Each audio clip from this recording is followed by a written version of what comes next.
Hey everyone, it's Bob here. Today, which is Saturday the 27th of April, I'm going to do a road trip to a model train show up in Topsham, Maine. It is at a high school up there in Topsham, Maine. I've been to this show last year. It's a nice show.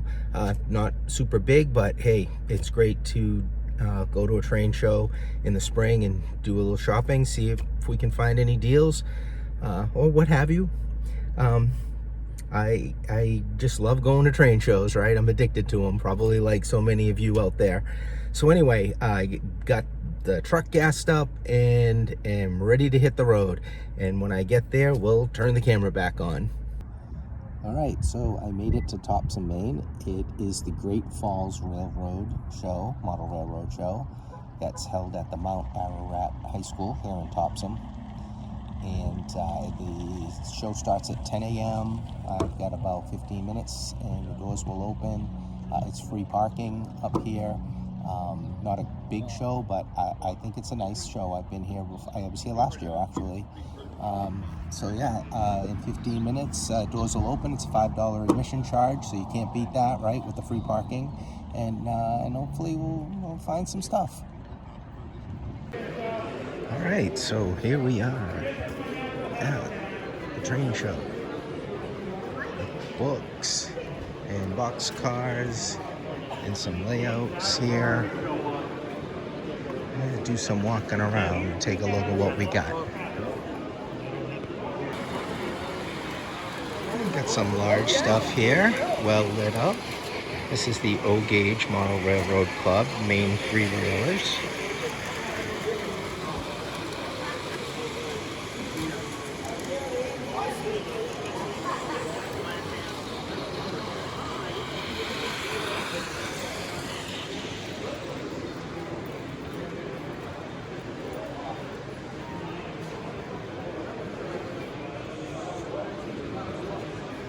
Some N scale here.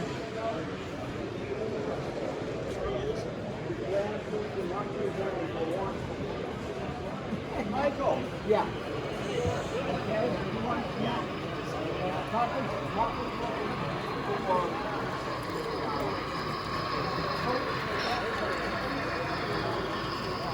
Very nice. Like the Moxie stuff.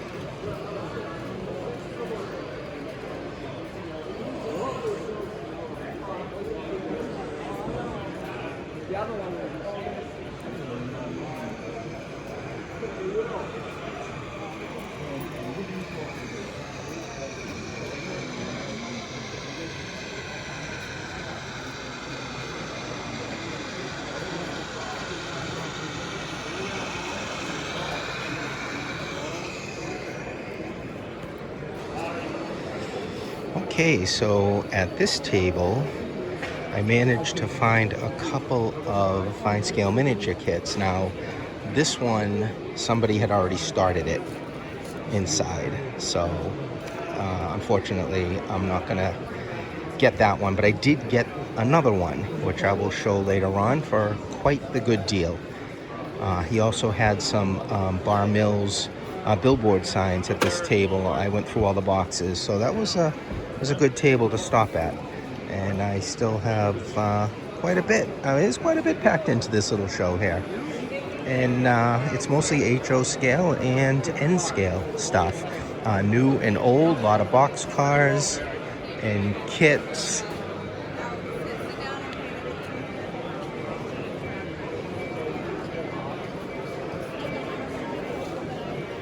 And here's another table I had my eye on that had a bunch of kits at it. I'm going to take a look over here.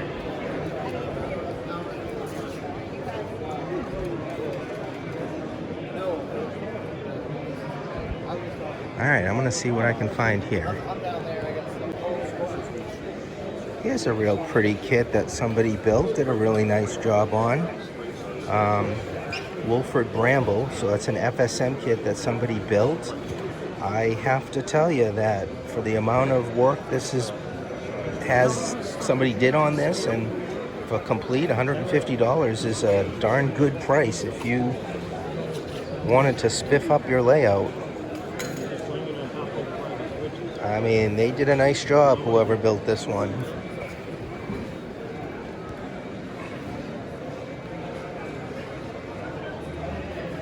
Made $150, and whoever built this, I mean, they obviously knew what they were doing. Everything looks absolutely fantastic on this.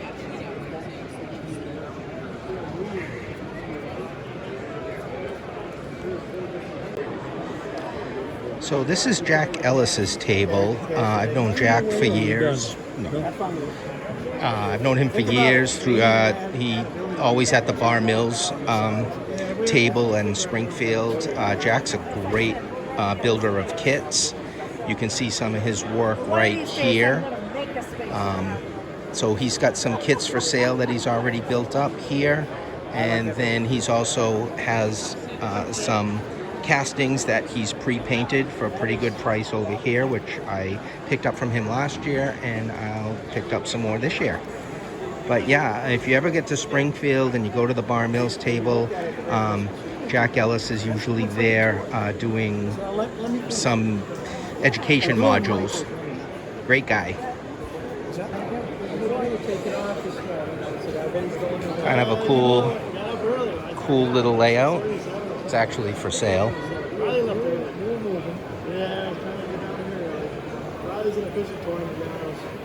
Kind of that classic oval hourglass, I guess you'd call it, shape that you used to see in the old model railroad magazines, you know, my first layout kind of thing. And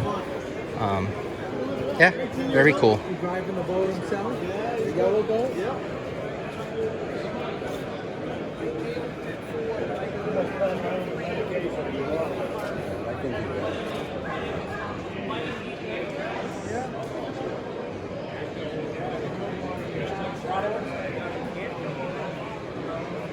Definitely a lot of cars to choose from. I have a lot of cars, so if it's something that I really like or don't have, then I'll pick it up. I'm actually looking for like a kit, maybe an Ambroid or the old Huff and Puff kit, so I'm hoping to find one of those here at the show.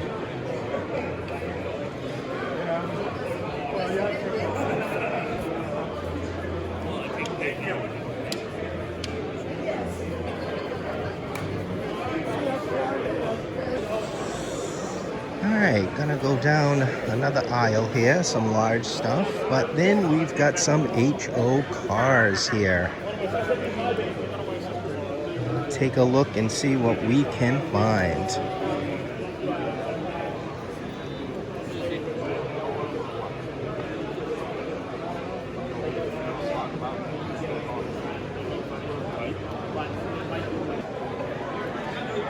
There's some more kits that are already built up there. This table says estate sale, so somebody maybe unfortunately passed away and they had a lot of train things, but there's two beautiful built kits up on the top for sale, as well as a lot of box cars.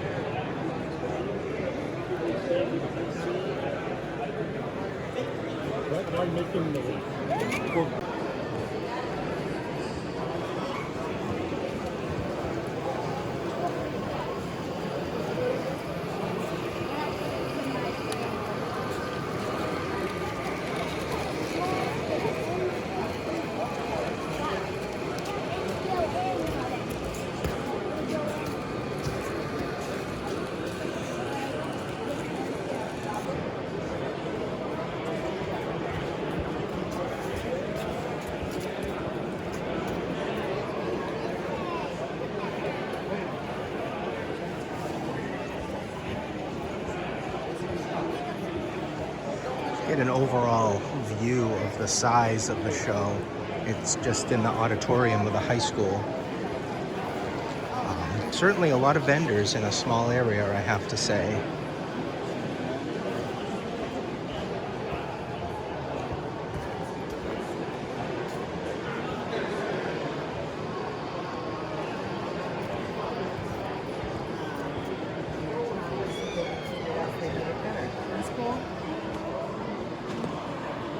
Things to take note of, okay.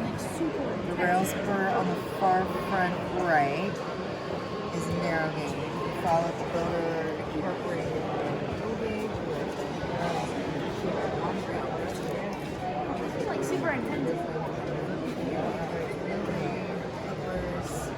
I can't imagine there's this automatic handmade every person. It says there's somewhere there's a appropriate where you can read the suits on. Okay, everybody, I am back from the model train show. Picked up a few things, got to talk to a lot of people about, you know, the old days of hobbying, talking about the old days of smelly flow quill paint, and most likely some of the brain damage that it's caused all of us when we were kids. But anyway, what did I pick up at the show? It was a great show, not very big, but boy, packed with a lot of things. A lot of tables just had boxes of stuff that you would just go through, kind of like at a flea market. One of those boxes, I picked up some of these Venetian blinds, builders in scale Venetian blinds. I'm thinking about making some of these on my laser cutter. So I picked these up. It'll probably just give me maybe some of the dimensions of how they're made. But I'll end up using these on a build, I'm sure. Let's see. Oh, I found this old Magnuson models. This is the Edison Street Powerhouse. I was actually looking for this maybe about a year ago. I think I had looked at eBay and some shows and never could quite find it. And then lo and behold, it was there at this show. So I was kind of excited to find this little one. There was a table with a whole bunch of these Bar Mills billboard signs, which I really love and have been putting on some of my models. So I just pretty much scooped up what was there at the table of these Bar Mills. They come out nice. They really do. On the top of buildings. I think if you look at Howard Zane's layout, he's got a lot of these signs on his structures too. Let's see. A ton of box cars, freight cars, tank cars. I found this little weathered car here. This was like a $5 car. It already has KD couplers on it, and it is weathered. The only thing that I'm going to replace are these plastic wheels with metal wheels, but the couplers are KDs, so I don't have to do that. The brake wheel, it was in a box that wasn't the box that this came in, and the brake wheel was in the box and had broken off. It just have to glue it at the end here. So I thought that was a nice looking car. There was again, you go through some boxes and find some stuff. I don't think I've ever used these before, but these are Merton figures. Got some of those, seated people. And then this here was in a box among a lot of other things, was like a paper boy. And it was called Crowd Pleasers, and I was like, Crowd Pleaser figures. I never heard of that before. But then when you flip it over and you look way at the bottom in very fine print, it says Prizer, and that's probably why it looks so good. There was a guy, I think he had some 3D parts he was making, figures and such, and I picked up a Bigfoot from him. I kind of always wanted one of these to put way in the back under a tree, see if any eagle-eyed people would pick them up. So yeah, this was kind of fun to find. And as far as his 3D casting goes, I mean, it's really nice and very detailed for a Bigfoot. I picked up a lot of castings. These are all pre-painted castings. There's like tar paper rolls. There were some assorted chimneys that I picked up here. I mean, they're already painted, so that makes things a lot easier. These little wall vents. Oh, this nice big chimney. Look at. I would have picked up more of these, but there was only one of this big one. So so I picked that up, and then what did I find? I think my brain is programmed to look for yellow boxes. And on a table there were two yellow boxes. Unfortunately, one of them somebody had already started to build, and I couldn't get it. I mean, just what was being done inside that kit, and the guy probably just, or gal, whoever did it, just probably gave up at some point. There was a lot of pieces in there and broken apart and painted, and I just couldn't do it. But what I'm talking about is fine scale miniatures. So of the two kits I found there, the one that had somebody tried putting together, and I was like, not gonna get that. This one here, nobody's has touched it. Probably opened it up and looked at it and said, but anyway, this is the I Am Done fine scale miniatures kit. Great price. I got this. I was very, very happy. Not so much a kit that I was initially thinking of getting, but it's like anything else, right? If the price is right, you're gonna jump. And it's a fine scale miniature kit, and it's the last one George did. So I'm looking forward to putting this one together too. So yeah, that was the show up in Topsham, Maine. Yeah, really cool show. For me, worth the drive. Not too far away from me. I think it's about 2 hours away from me, so it wasn't too bad. But it's like anything else with these little train shows. You see them pop up, go to them, because you really never know what you're going to find, especially digging around boxes or, some tables. Like there was an estate sale there, and it was just a lot of stuff for sale in a very small show. So I was very happy with that. So anyway, until my next build video, which I am almost done with and will post, happy modeling.